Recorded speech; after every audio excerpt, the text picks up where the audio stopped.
So we're Parshas Truma, Tafshin Pei Dalet.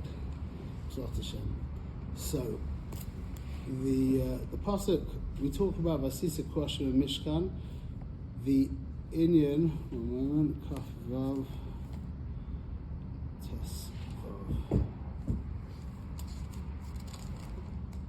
Yeah, the Asisa is a Krashim and Mishkan. Make Krashim, which is beams. Well, okay, yeah, like make, like yeah, it's like the ones that go above. Beams. Okay. Lemishkan beams. There you go. Yeah. Lemishkan atzei shitim oimdim. For the Mishkan, atzei shitim oimdim. Wood of shitim is like how do I translate that? Acacia wood. Yeah. I know what that is. Atzei shitim is acacia wood. Oimdim, they stand upright. So we're talking about the structure. It's really not really on the top. It's the structure, not from the top. It's the crushing. They come around from the side of the Mishkan. Yeah. By the way, the acacia. What's interesting about Atzei Shitim, the acacia tree, it's all one root system. What do you mean? All they're like all acacia trees. But they're all connected to each other. They're all connected. Oh, to really? Each other. Yeah. Just Yeah. Okay. something about the. That's interesting. Okay, so the Orchaim says, Atzei Krashim and Mishkan, Perish. So the question is, why does it say Atzei Krashim le Mishkan? Aren't they of the Mishkan? They're for the Mishkan. They're not of the Mishkan. Yeah? Hear the question? Can you repeat it? What does He it said, say? the pasuk says, Asisa Krashim le Mishkan. Make Krashim for the Mishkan. So the Krashim aren't the Mishkan. The Krashim of the Pasha, the skeleton right. of the. It's like making bones. Make the bones for your skeleton. My skeleton is made of the bones. So I'd say Krashim le Mishkan.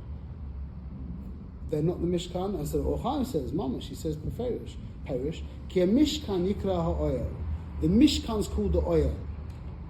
Sha'al ha-krashim, that goes over the krashim. V'eina krashim nikra Mishkan ela karshe Mishkan. The actual krashim are not called the Mishkan. They're called the karshe Mishkan.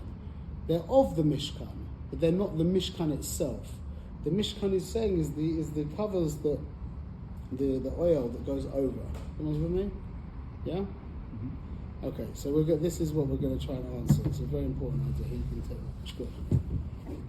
that. Okay. What we're really discussing is what's a shita, and we know we've spoken about this endless times, but we'll speak about it not just now, endless more times, because this is everything to get clear on what it means as shita and how treif a shita, the concept of shita can be, and we're going to see how it's also halig. We have to be very careful. Like we said with the iPhones, they're gevoldik, yeah, mitzad echad, mitzad sheni, they're terrible. Whenever something can be mamash terrible, it can be mamash givoldik, and the opposite. If something's just like shvach, then it. So a shita is like this. What's the definition of a shita? A shita is an ideology, let's say. Yeah? So we've spoken about this before, but Abraham's whole thing was you can't kill children. He had like an organization that he used to go around, and it was like child sacrifice is completely off the charts, can't do it. The whole oilam was mamash shechting kids. That was their thing. And the Medrash says that they all got together and they were asking, they wanted to know what's the deepest thing we can give to our God. Mm.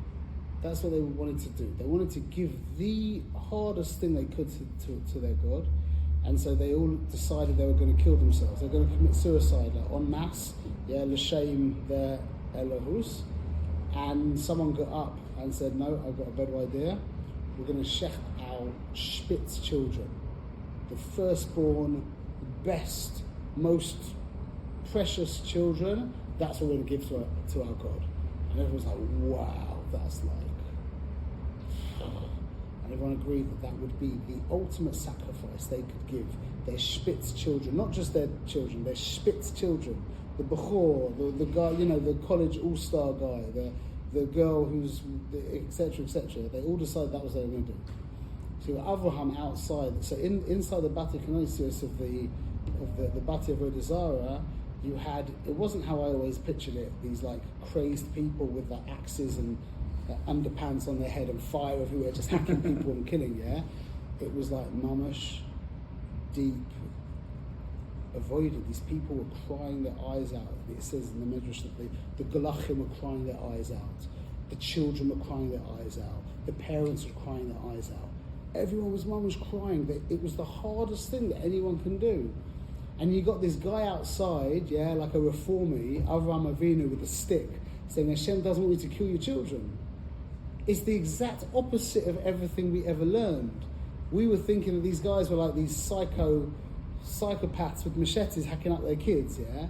It wasn't that bichlal. That doesn't even make sense, because no one but ever, human beings, not talking Yidden, no human being can kill their children's son, yeah? So what was Pshat? What was going on? And plus it comes out now the whole story is like kind of backwards. Like Avraham, who was like the spitz person because he was prepared to shecht his child Yitzchak, we see that the whole oilam at that time was shechting their kids, and not, they were doing it because it was the hardest thing they could do. Yeah, everyone's got the idea? So Avraham standing outside with his picket stick saying, you had the iPhone one, he had the Sratim one, the internet one, and also don't kill your children. And they all look at him thinking, you're mamash weak, you're just like, look at us, we're the real deal, we're the charedim, you're mamash shlepper, should stop being so self-involved and start serving God. So what had happened, what this was all about, was helping Avraham solidify his shita. His shita was you don't kill your children. That was his thing, yeah? He made a whole organization, 40 years of spreading this word. You don't kill your children. Child sacrifice, human sacrifice, ossa, not allowed to do it. He built a whole organization, mamash. It was a whole thing. He had like a Chabad or like an Eisha Torah. This was his thing. Don't kill your kids. That was his shita. And then the Rebbe Shalom turns around to him. Well, let's just before you say that, let's say the main Galach comes up to Avraham and says, "Okay, Abe, either you kill Yitzchak or I'll kill you." What on earth what's he going to say? The guy's been running the organization for 40 years, don't kill your children. The guy comes up to him and says, either you kill your son or I'll kill you. Any half normal human being would say, kill me. Kill my son. Forget he's my son. This is my oh,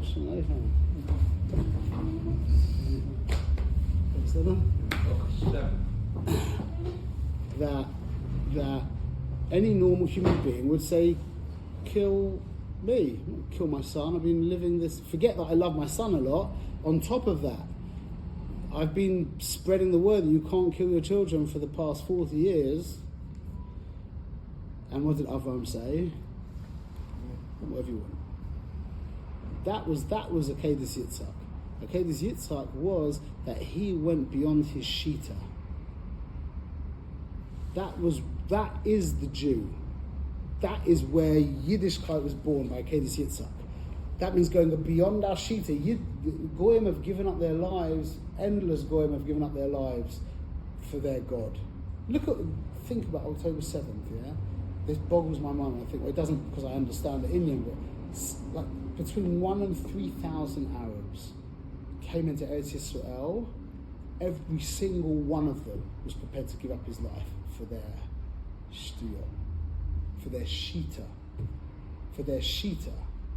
Just like those guys by the time of Avraham were prepared to give up their kids for their shita, so too these Arabs, Biduk, Mamish Biduk the Inyan, they were all prepared to give up their lives for their shita.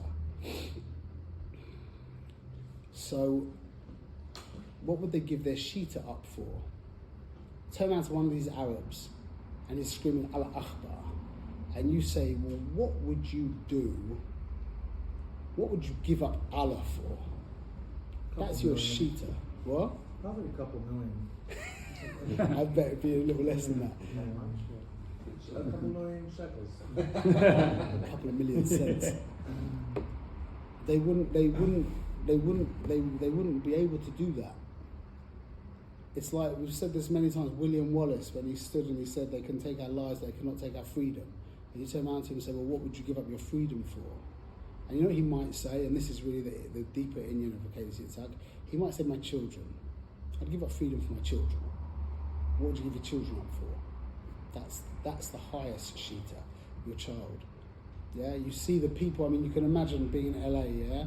You go to the depths of Beverly Hills and Bel Air, and these women who, you know, kulu into themselves, like, to a crazy level. Look how they treat their children. They give more to their kids than they do to themselves.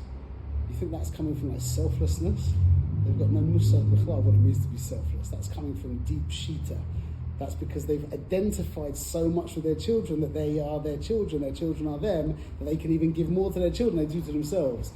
But they're still, it's really just given to themselves. Their self is just extended into their kids. So Avraham was the man who was able to transcend shita. Yeah? And this is the Indian of the Atzei Shitim Oimdim. Shitim is Lashon Shita.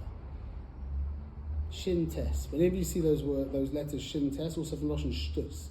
Yeah, whenever you see those letters Shin Tes, you have to pick up, because this is what it's all about. Yeah, it's also Lashon Satan. Lashon Satan. The Atzei Shitim Oimdim.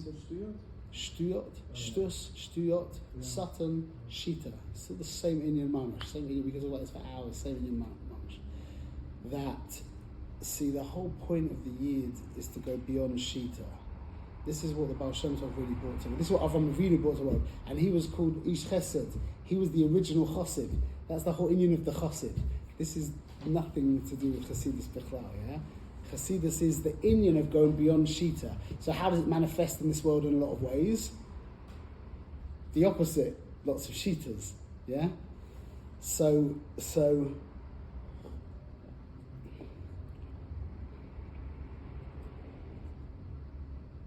we can't, so now the question comes out, what's our relationship to Shitas? You, as a Yid, you have to have a Shita. You have to belong to a certain community. You can't not have shitas. You can't. This is how we do this. This is how we do that. This is my minhag here. We hold by this Rav. We hold that that's treif, that this is kosher, etc. Yeah. So you need shitas, but at the same time you have to be distinct from your shitas.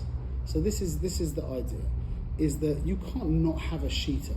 You have to have a shita, but you can't worship your shita. Your shita is there to uphold your relationship to Rabbeinu Shalom. It's not the Rabbeinu Shalom. And that's why the Atzei Shitim Oimdim were there as Sharshei to the basic. They're not the oil. The concept of shita can't be itself. You can't. That's what those goyim were doing in the door of Avram. They were worshipping their shita, and that's what the point of Avram. So it comes out that the Indian of being the. See, this is the Indian of Lifnim Mishur Sadin. Is Lifnim Mishur Sadin means that you know, the basic understanding is you do more than what's required of you. Yeah, that's a chassid. Lifnim Mishur Sadin, you do more than what's required of you. Most of the times, Lifnim Mishur Sadin means doing less than what's required of you. Why? Lifnim Mishur Sadin means that you put together. I'll give you an example. Yeah, everyone's clear that Hashem doesn't like us to be mafriya other people. Learn to disturb other people. Learn Hilchos Nezikim, Bechlal, or anything. You know that Hashem doesn't like us to disturb or annoy people. Yeah, that's clear. Yeah. So now, I was in the mikveh the other day, on Friday, and I'm getting dressed after the mikveh, and a phone's ringing in someone's pocket, who was obviously in the bore in another room. Yeah. So it's an annoying ring going on and on. And I turned around to the guy next to him and I said, I turn my ringer off when I go into the bore. There's no halacha that you should turn your ring off when you go into the bore. Bichlal, no halacha bichlal. But it makes sense because you know that Hashem doesn't want you to infringe upon anyone, even a kiloi nima, like a hair's breadth. You're meant to try your hardest to not put yourself on anyone in any way, shape or form. Yeah?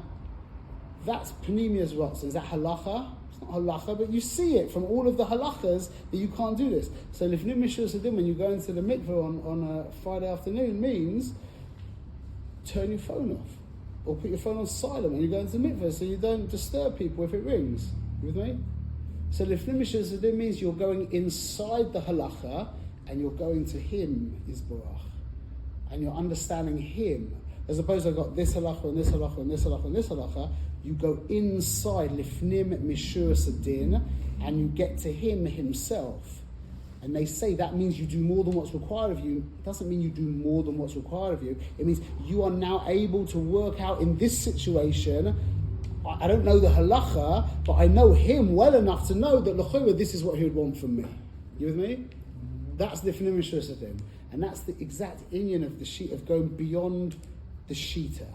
The person who's caught up in the chetzonius and the external, that's mamash shita. And that's why they're called, they create the mezgera, even though the skins go over them, but they create the framework.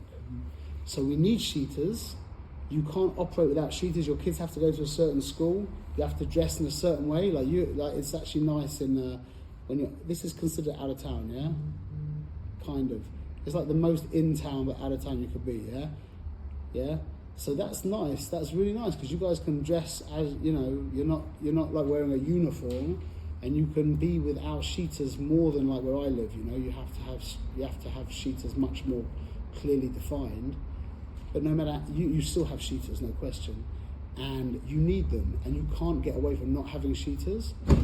But the whole point is that they don't become an elohus. That they are there to serve your avoida, and you're not there to serve them. And that's mamash the Indian of the Atzei Shitim Oindin. We see by the sukkah, the schach is also called is called the sukkah, whereas the walls are not. So how does that fit with? It sounds pretty. I mean, the sukkah really is the schach, is not the sukkah. The sukkah is the makom inside. That's actually what from the Or Chaim he said the oihel. So I'm thinking now maybe that's why you just said that. Is not. I don't know if the oihel does not mean the gug. I think the oil means the space inside. So the sukkah is created from the space inside. But you're right, the walls don't have a kedusha, and they're not like the schach bichlal. They support the schach. It's the same idea. We said in the cafe just now, that technology makes a fantastic servant and a terrible master. That's just what we've said. Shitas make a fantastic servant and a terrible master. That's the same idea. And the better servant they make, the more scared you have to be of what a tyrant they could be as your master. It's always the same. Well, look at environmentalists and people that do things for their shitas. Yeah, they go crazy lengths. They give up their lives. To form themselves. They give up their lives. We saw. That's what I was saying. The 3,000 psychopaths came in, all prepared to give up their lives for their shita. That I can even understand more than a guy who's giving up his life to block him, or like a shit. You know what I'm saying? Like. It's all the same thing. It's all the same thing. You're right, but it is all the same thing. Shkoyach.